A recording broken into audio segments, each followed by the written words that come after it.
Deus abençoe a sua vida, Deus abençoe a nossa vida. Eu faço um convite para juntos celebrarmos, como diz a palavra do Senhor. Celebrai com júbilo ao Senhor todas as terras. Então esse é o convite para nós celebrarmos, continuarmos celebrando a Deus. Não só agora, não só hoje, mas sempre, fazendo da celebração a Deus um estilo de vida. Celebrar a bondade, a grandeza, o poder, a misericórdia do Senhor. Vamos orar. Pai, nós te louvamos, nós agradecemos por estarmos reunidos aqui mais uma vez, juntos, celebrando com júbilo, servindo com alegria ao Senhor. Sabemos que nós fomos criados para isso. Dá-nos, ó Deus, sempre essa consciência de celebrarmos a bondade, o amor, a graça do Senhor dia após dia em nossa vida. Nós oramos a Deus e agradecemos no nome de Jesus. Amém.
palavra de Deus, em Romanos 8, do 18 ao 21, diz assim: Abraão, esperando contra a esperança, creu para vir a ser pai de muitas nações, segundo lhe fora dito, assim será a tua descendência. E sem enfraquecer na fé, embora levasse em conta o seu próprio corpo amortecido, sendo já de 100 anos e a idade avançada de Sara, não duvidou por incredulidade da promessa de Deus, mas pela fé se fortaleceu, dando glória a Deus, estando plenamente convicto de que ele era poderoso para cumprir o que prometera, pelo que isso lhe foi também imputado para a justiça. Até o versículo 22. Eu li um artigo que diz que a esperança é o oxigênio que nos mantém vivos. Quem não tem esperança, vegeta, não vive. Quem passa os anos de sua existência na masmorra do desespero, acorrentado pelo medo e subjugado pelas algemas da ansiedade, conhece apenas uma caricatura da vida. A vida verdadeira, ela é timbrada pela esperança. Uma esperança tão robusta que espera até mesmo contra a esperança. Que espera até mesmo contra a esperança. Então eu gostaria de falar hoje sobre a esperança que não desespera. Mesmo que pareça demorado, mesmo que as circunstâncias estejam difíceis, podemos manter a esperança viva. Deus está trabalhando, Deus está falando, Deus está transformando. Agora, para não perder a esperança, eu preciso continuar crendo que Deus sempre esteve e sempre vai estar no controle de tudo e de todos. Deus não é um senhorzinho assim, ultrapassado ou rancoroso que precisa mostrar seu poder aos humanos. Ou quem sabe um ser meio confuso que de vez em quando perde o controle das coisas e precisa voltar atrás e também pedir desculpas à humanidade. Deus não é o ser que está disputando com o demônio, com os diabos ou a ciência. Quem manda mais? Quem pode mais? Deus, Ele não perde o controle de nada. Deus não perde o controle nunca. Quando acontece uma tragédia de cunho natural ou econômico, aquilo que não tem jeito mesmo, muitos dizem assim: olha, nós perdemos ou estamos perdendo o controle. Com Deus é diferente. Nada acontece por acaso, nada consegue pegar Deus de surpresa. Tudo e todos estão debaixo do seu controle. Você, a sua família, os animais, as catástrofes, enfim, toda a imensidão do universo com todas as suas complexidades, mistérios e maravilhas. Devemos sim descansar nos eternos braços do Senhor. Eu não estou falando aqui da passividade diante das complexidades da vida, mas de trabalhar, agir quando necessário, sabendo que Deus é o Senhor de tudo e de todos. No final de Deuteronômio, ali no capítulo 33, nós vemos os últimos dias de Moisés. E logo no início do livro de Josué, Deus estimula não só Josué, mas também o povo a não perder a esperança. A morte do gigante Moisés foi um problema para o povo, mas não foi para Deus. Conta-se que na mitologia grega há um episódio chamado de A Colcha de Penélope. Penélope era uma mulher muito formosa. Ulisses, seu marido, saiu para uma batalha e demorou em voltar. Tanto que muitos passaram ou pensaram que ele havia morrido. Mas como Penélope era bela, ela recebeu várias propostas de casamento. Ardilosamente, ela dizia aos pretendentes que só se casaria quando terminasse uma colcha que estava tecendo. E realmente, durante o dia, ela tecia a colcha. E todos viam, né, nesta atividade. À noite, sem que ninguém a visse, ela desfazia a colcha. Assim, nunca concluía a tarefa. Desta maneira, manteve todos os pretendentes afastados até o retorno de Ulisses.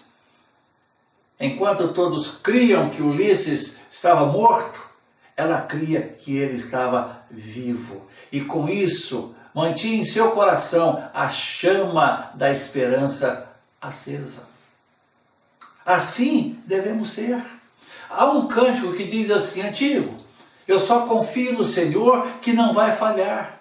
Se o sol chegar a escurecer e o céu toldar, eu só confio no Senhor, sigo a cantar.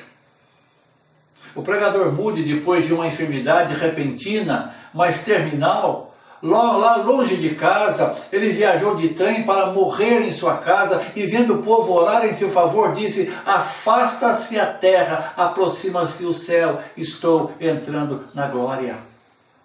Paulo, com o coração cheio de esperança, quase que podemos dizer uma das últimas palavras, ele diz: quanto a mim, estou sendo já oferecido por libação e o tempo da minha partida é chegada. Combati o bom combate, completei a carreira, guardei a fé, já agora a coroa da justiça me está guardada. Vamos olhar aqui no nosso texto um pouco de Abraão. Abraão ouviu a palavra de Deus e começou a peregrinar com 75 anos de idade.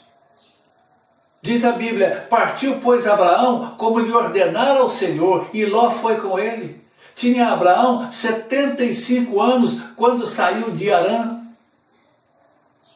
Geralmente, o que muitas pessoas pensam com 75 anos de idade: estou chegando no fim, ou então quero gozar a aposentadoria, curtir os netos, comprar uma cadeira de balanço, descansar e esperar aquele dia que ninguém quer saber dele.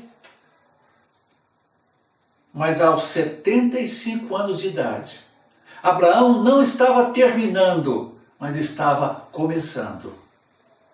Estava iniciando sua carreira espiritual.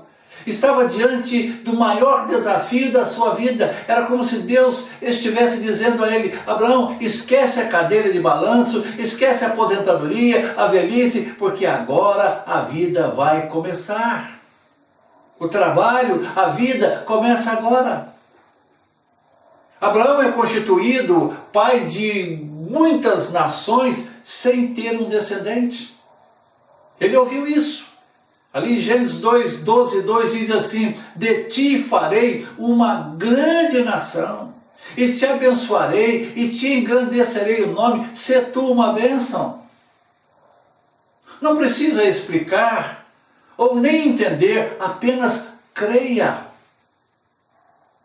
Deus pediu duas coisas dificílimas a Abraão. Primeiro, deixa a terra e a sua parentela. Deixar a história, deixar os parentes, os amigos, a terra. Que missão difícil. Mas também uma outra coisa difícil que Deus falou com Abraão: ser papai velhinho. Se pelo menos ele tivesse um filho, já daria para caminhar tranquilo e com esperança, mas ele não tinha. Veja bem, aos 75 anos, Deus lhe prometeu: você vai ser pai de muitas nações. Abrão significa grande pai, Abraão significa pai de muitas nações. Que problemas Abraão enfrentou em sua caminhada? Primeiro, Abraão e Sara, possivelmente eles não estavam pensando em filhos. Segundo, com a idade avançada e o rumo desconhecido, não dava para brincar de ter filho. E terceiro também, havia a esterilidade de sua mulher. A Bíblia diz, Sarai era estéril, não tinha filhos, não podia ter filhos. E quarto, a demora de Deus. Você vai ter um filho, mas não é agora. Vai demorar um pouco. Abraão devia ter pensado assim, se agora é impossível, imagine depois, daqui a alguns anos. E quinto, nós vemos aqui também a impaciência de Sara. Aos 86 anos, depois de 11 anos, escolhe seus próprios métodos. Oferece a escrava ao marido e nasce Ismael.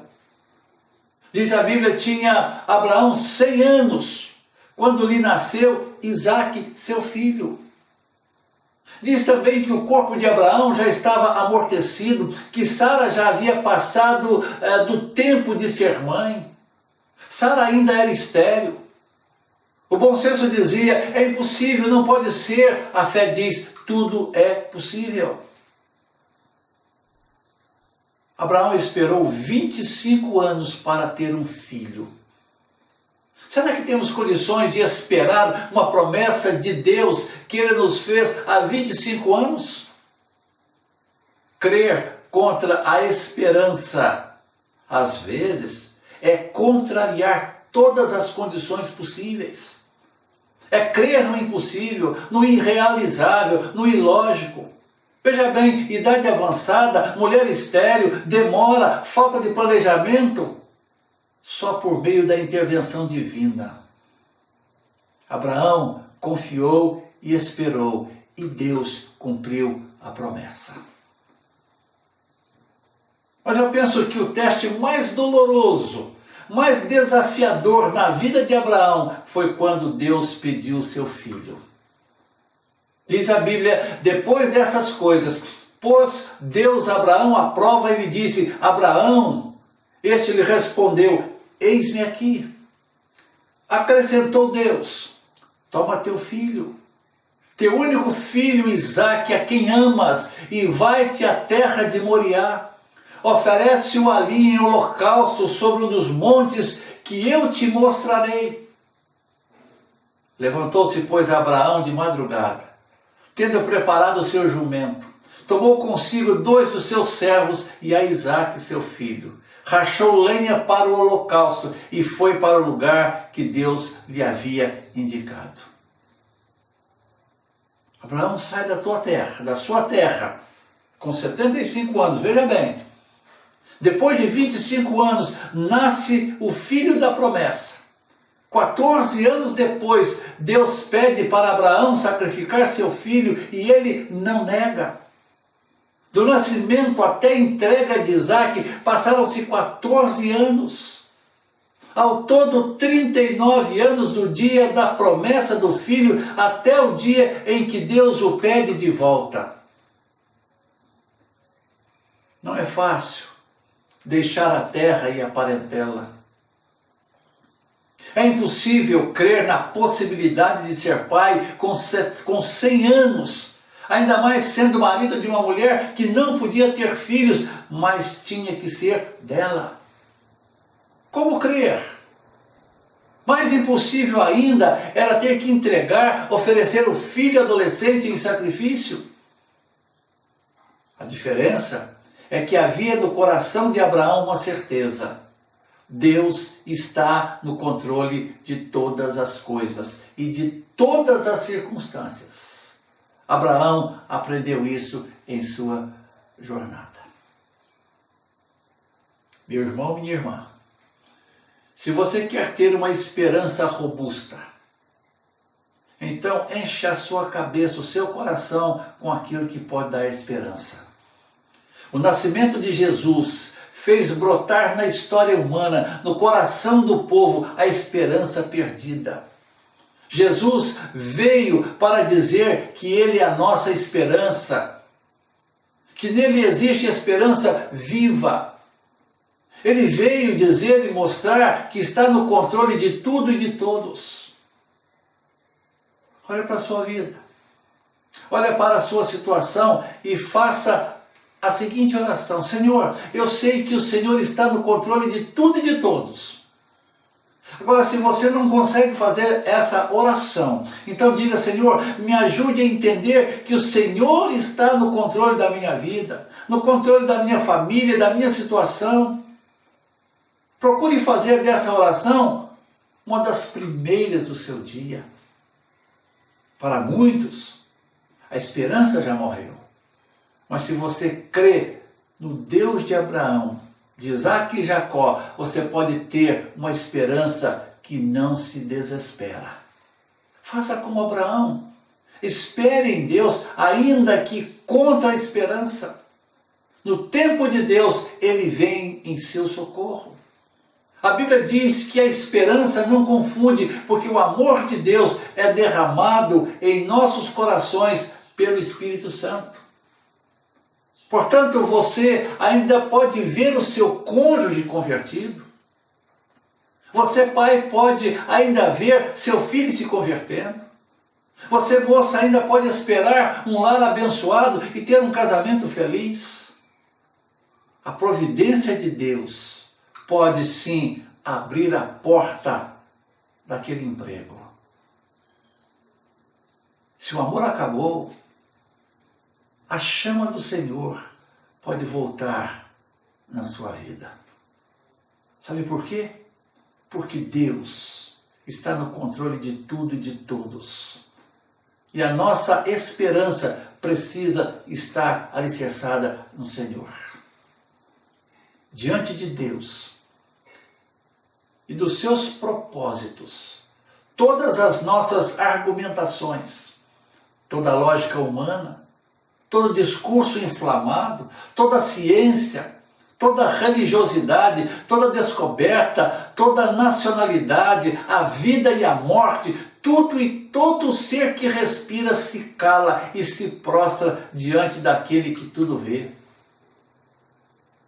O Eterno, o Senhor dos Senhores, o Deus que se chama Jesus, em quem todos os tesouros da sabedoria e do conhecimento estão ocultos.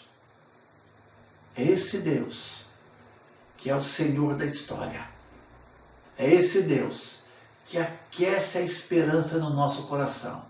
E nele, somente nele, devemos esperar. Jesus, o Deus dos impossíveis.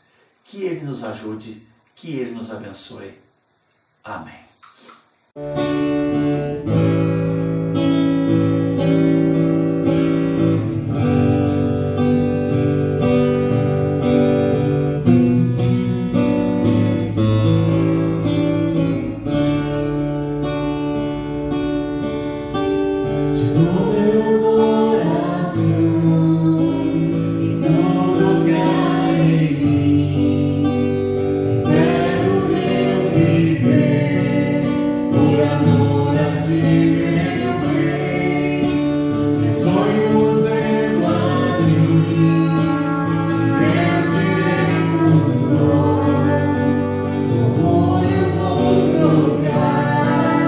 Pela vida do céu.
entregue a ti, Jesus, e o mundo dá.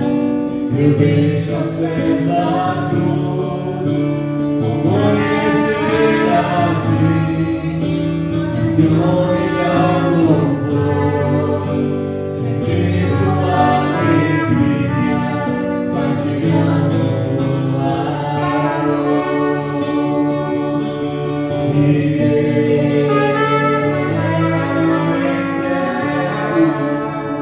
tudo a ti, tudo a ti.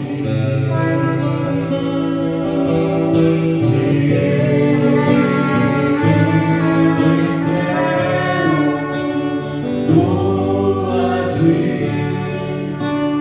tudo a ti.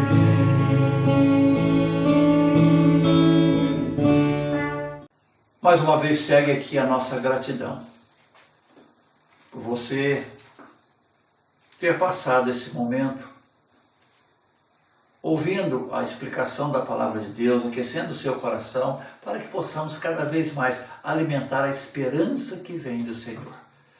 Que Deus o abençoe e que você tenha uma semana muito, mas muito abençoada. Que Deus nos dê saúde, que Deus nos dê graça, que a misericórdia do Senhor paire sobre nós, sobre a nossa nação, para a honra e glória do Senhor Jesus. Que a graça de nosso Senhor e Salvador Jesus Cristo, o amor de Deus o Pai, a comunhão e a consolação do Espírito esteja com todos, hoje, para todos sempre. Amém e amém.